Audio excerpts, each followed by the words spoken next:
Welcome to the European Parliamentary Research Service podcasts.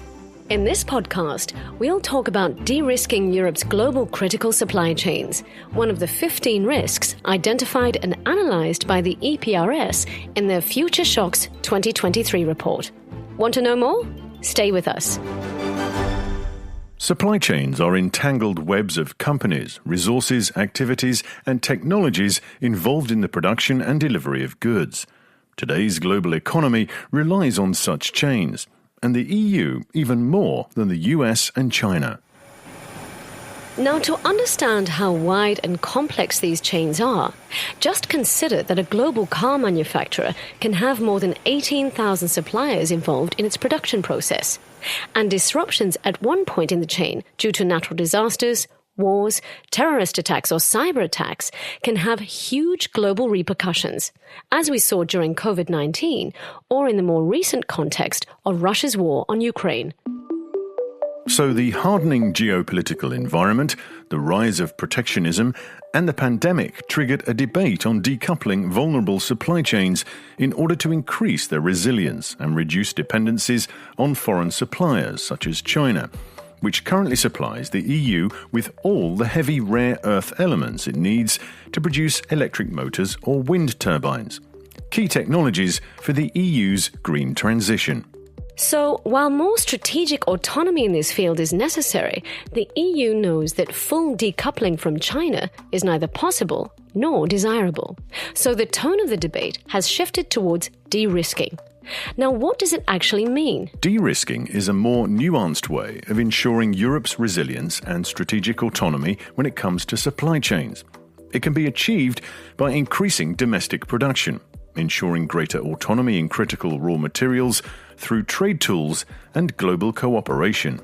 The European Parliament has long been proposing a holistic way to address supply chain risks, combining policy actions at different levels, including boosting domestic production, reshoring and nearshoring, stockpiling, diversifying suppliers, and building strategic alliances with like-minded partners. In February 2023, the Parliament called on the Commission to address current dependencies and find alternative sources to diversify supply chains for critical technologies and raw materials. And it supports the idea of deploying EU-level funding to mobilise investments across key sectors, including raw materials, to back the twin green and digital transition.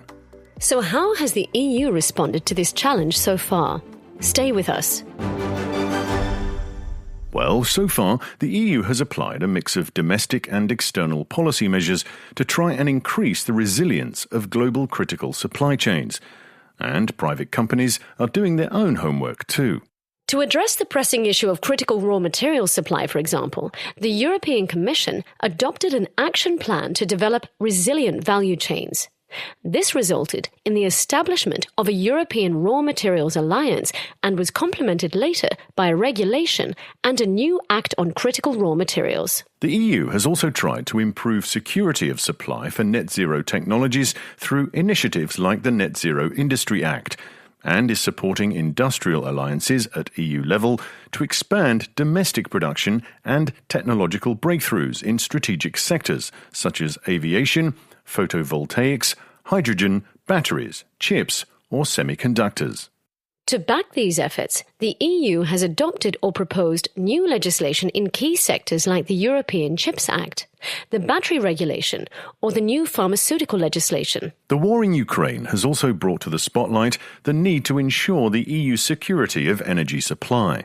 With initiatives such as Repower EU, Europe wants to cut out dependency from Russian fossil fuels by diversifying supply and boosting alternatives such as liquefied natural gas and renewable hydrogen as an energy source. Through the Single Market Emergency Instrument proposed by the European Commission in 2022, the EU wants to be able to respond faster and better to future supply chain crises. Through raw materials diplomacy, it's also engaging in dialogues with strategic partners in raw materials. Here's Marcin Czesapansky from the European Parliamentary Research Service. The EU has concluded strategic partnerships on raw materials with Ukraine, Canada, Namibia, Kazakhstan, and Egypt. It also works together with the US through the Trade and Technology Council. The goal of this cooperation is to better integrate the raw material supply chains of EU and its partners and increase the security of supply. But how easily can these policy responses be implemented? Truth is, global supply chains are inflexible and very hard to reconfigure, and increasing their resilience is a time-consuming and costly process. At the same time, many of the policy responses we've outlined in this podcast will take a long time to implement. Increasing domestic capacity, improving infrastructure, and training skilled workers are not quick fixes.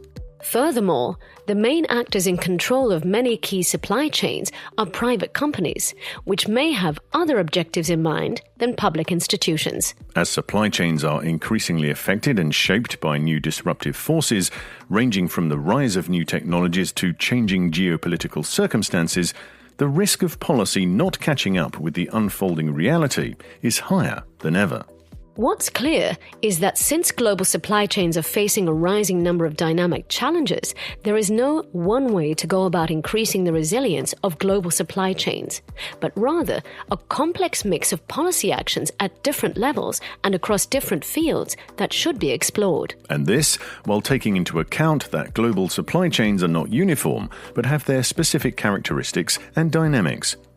So there's not a one-fits-all response to increase their resilience. Here's Marcin Czezapański from the EPRS.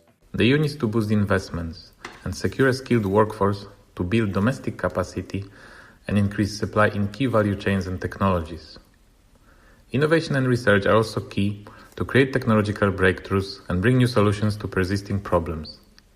Looking outside, the EU and its companies need to diversify suppliers and engage with new partners from like-minded countries. Building strategic alliances with friendly countries, also through the new free trade agreements, is another important line of action, especially in an increasingly polarized world. And, to avoid sudden disruptions, the EU should monitor key markets and stockpile the necessary resources, as well as test its supply chains. For a more detailed analysis, check out Marcin Czezapański's full chapter on de-risking Europe's global critical supply chains as part of the EPRS Future Shocks 2023 study. This is a European Parliamentary Research Service podcast. Thanks for listening.